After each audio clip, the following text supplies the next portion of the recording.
आगे हम पढ़ेंगे जयपुर का उत्तराधिकार संग्रह। 1708 ईस्वी में स्वाई जय सिंह ने मेवाड़ के महाराणा अमर सिंह द्वितीय की पुत्री चंद्र कुंवर बाई से विवाह किया था। विवाह से पूर्व जय सिंह ने एक इकरारनामे पर हस्ताक्षर किए थे, जिसमें मेवाड़ की राजकुमारी से उत्पन्न पुत्र को ही, चाहे वह छोटा ही क्यों ना हो, जयपुर के राज सिंहासन पर बैठने की बात कही गई थी। तो 1708 ईस्वी में स्वाई जय सिंह ने मेवाड़ के जो महाराणा थे अमर सिंह द्वितीय, उनकी पुत्री थी चंद्र कुंवर बाई, उनसे विवाह किया। और जब उनका विवाह हुआ तो ये इस शर्त पर हुआ कि चंद्र कुंवरी का ही पुत्र जयपुर का राजा बनेगा, चाहे वह पुत्र छोटा ही क्यों न हो।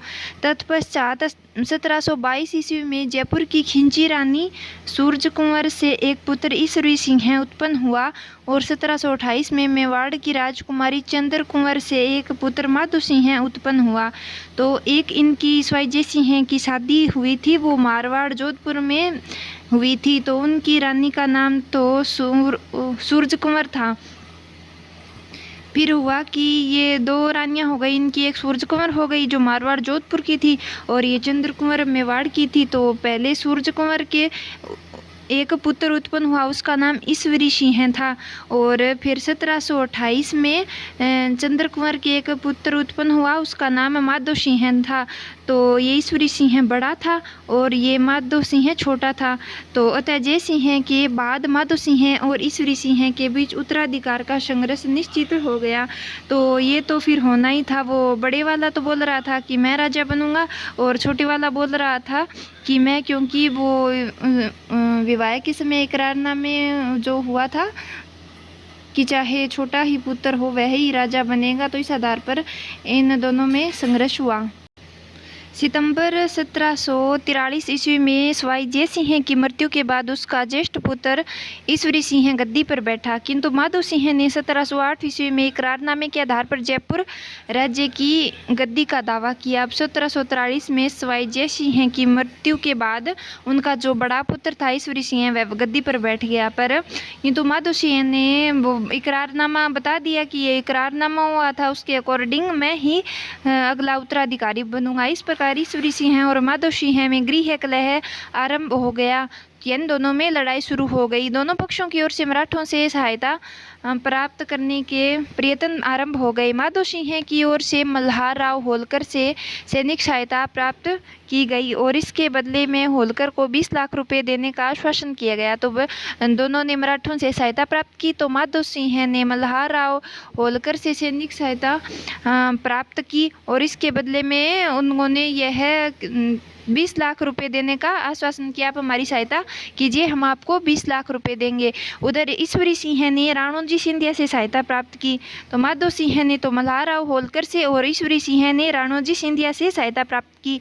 फरवरी 1745 ईस्वी में माधो सिंह ने जयपुर पर चढ़ाई कर दी, किंतु ईश्वरी सिंह ने अपने मराठा साथियों की सहायता से माधो सिंह और उसके सहयोगियों को परास्त कर खदेड़ दिया। अब क्या हुआ कि फरवरी 1745 में माधो सिंह ने जयपुर पर चढ़ाई की, तो ईश्वरी सिंह और उनके जो मराठा साथी थे उन्होंने क्या है कि माधो सिंह को परास्त कर दिया।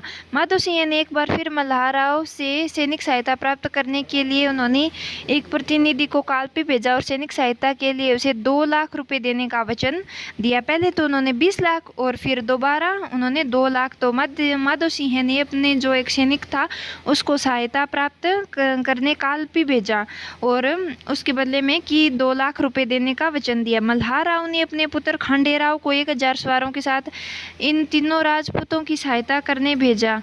तो मल्हार राव ने अपने पुत्र अब की बार खंडेराव को 1000 सवारों के साथ इनकी सहायता करने भेजा। फलस्वरूप 1 मार्च 1747 ईस्वी को दोनों पक्षों के बीच राजमहल नामक स्थान पर पुनः भीषण युद्ध हुआ। तो राजमहल नामक स्थान पर युद्ध हुआ 1 मार्च 1747 को। तो 1 मार्च 1747 को राजमहल में युद्ध हुआ माधो सिंह और ईश्वरी सिंह के मध्य। राजमहल के इस युद्ध में ईश्वरी सिंह विजयी रहा। तो इस राजमहल के युद्ध में ईश्वरी सिंह विजयी रहा। राजमहल के युद्ध तक पेशवा का बहुत कुछ झुकाव ईश्वरी सिंह की ओर था, किंतु राजमहल के युद्ध के बाद जब महाराणा जगत सिंह मेवाड़ का शासक की ओर से अधिक रुपया देने का लालच दिया गया, तब ऋण भार से दबे हुए पेशवा ने ईश्वरी सिंह का साथ छोड़कर माधो सिंह का पक्ष ले लिया। तो राजमहल के युद्ध तक तो यानी सब कुछ ठीक था, पेशवाओं का जो कुछ झुकाव है वो ईश्वरी सिंह की ओर था। किंतु राजमहल के युद्ध के बाद क्या हुआ कि जो मेवाड़ के महाराणा थे जगत सिंह, उन्होंने अधिक रुपए देने का लालच दिया, तो जो पेशवा थे उन्होंने ईश्वरी सिंह का साथ छोड़कर माधो सिंह का पक्ष ले लिया। इसके बाद बगरू नामक स्थान पर मराठों के साथ ईश्वरी सिंह की मुठभेड़ हुई। 6 दिनों के युद्ध में ईश्वरी सिंह पराजित हुआ। यद्यपि इसमें जाट शासक सूरजमल ने ईश्वरी सिंह की तरफ से लड़ते हुए बड़े साहस का परिचय दिया था। तो आगे ये हुआ कि बगरू नामक स्थान पर फिर पुण्य एक बार युद्ध हुआ। पहले तो राजमहल नामक स्थान पर हुआ, फिर दोबारा बगरू नामक स्थान पर हुआ। तो 6 दिनों तक ये युद्ध चला और इसमें ईश्वरी सिंह पराजित हुआ। तो इसमें जो ईश्वरी सिंह का साथ दिया था वो जाट शासक सूरजमल ने दिया था। तो फिर माधो सिंह और फिर क्या हुआ कि इसमें ईश्वरी सिंह हार गया।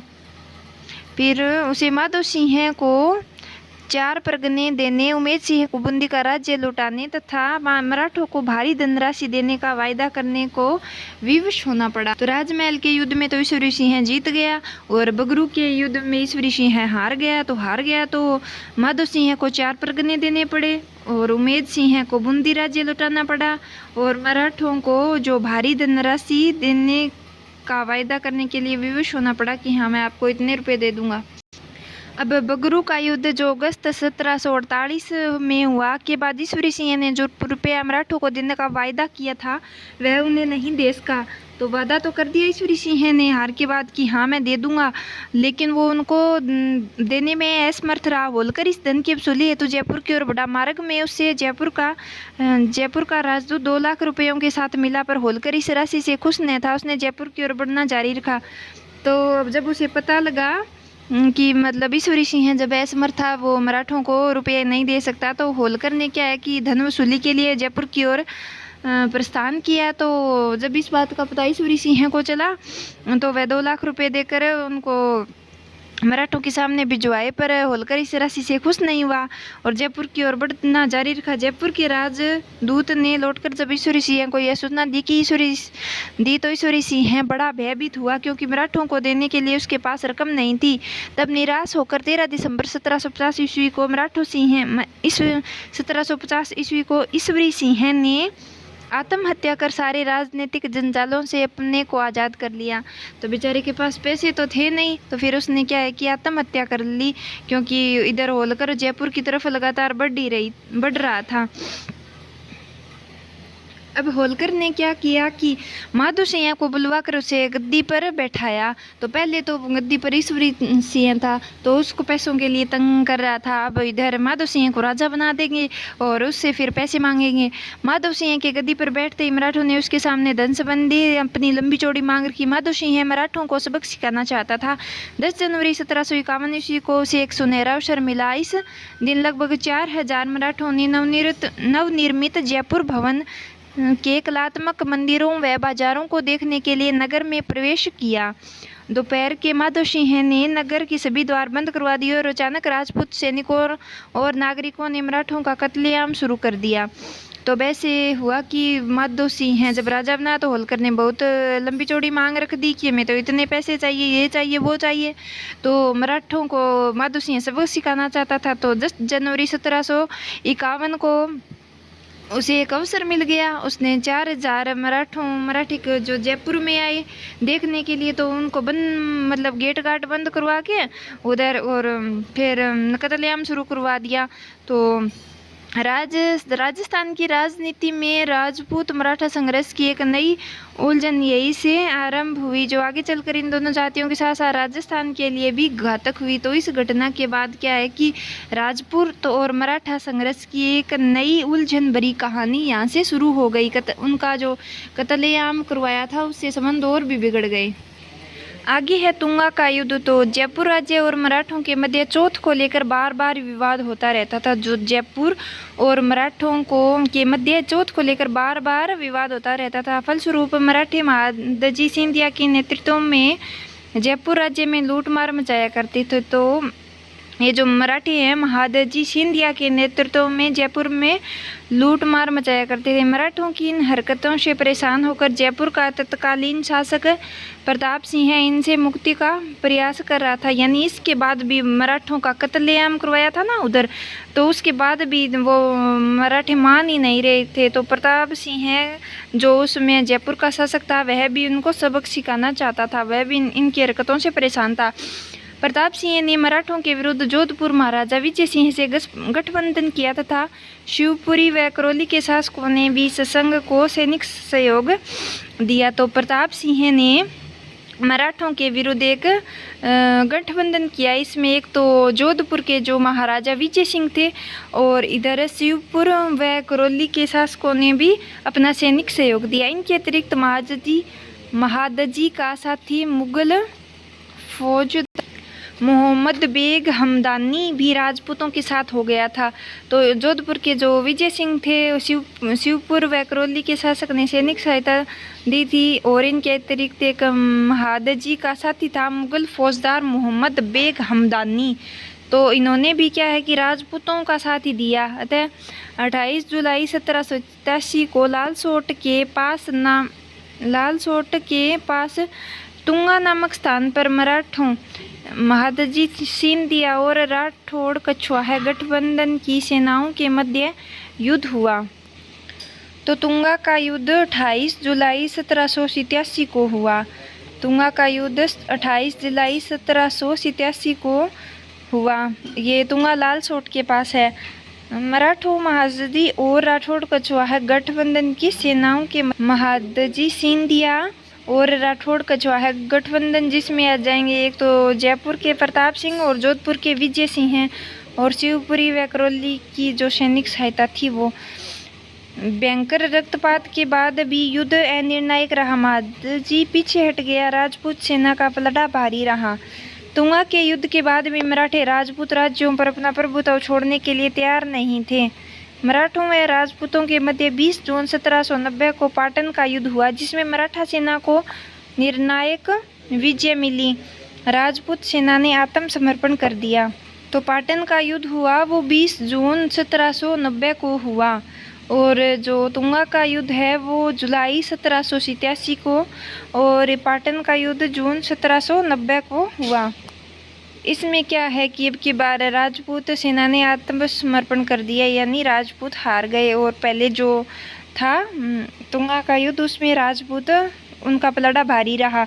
जयपुर शासक प्रताप सिंह ने मराठों से मुक्ति का एक प्रयास और किया। उसने जोधपुर की सहायता से 16 अप्रैल 1800 को मालपुरा में पुनः मराठों से युद्ध किया।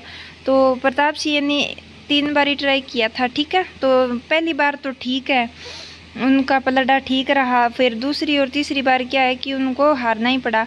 तो 16 अप्रैल 1800 ईस्वी को मालपुर में पुनः मराठों से युद्ध किया, किंतु इस बार विजय मराठों के हाथ लगी।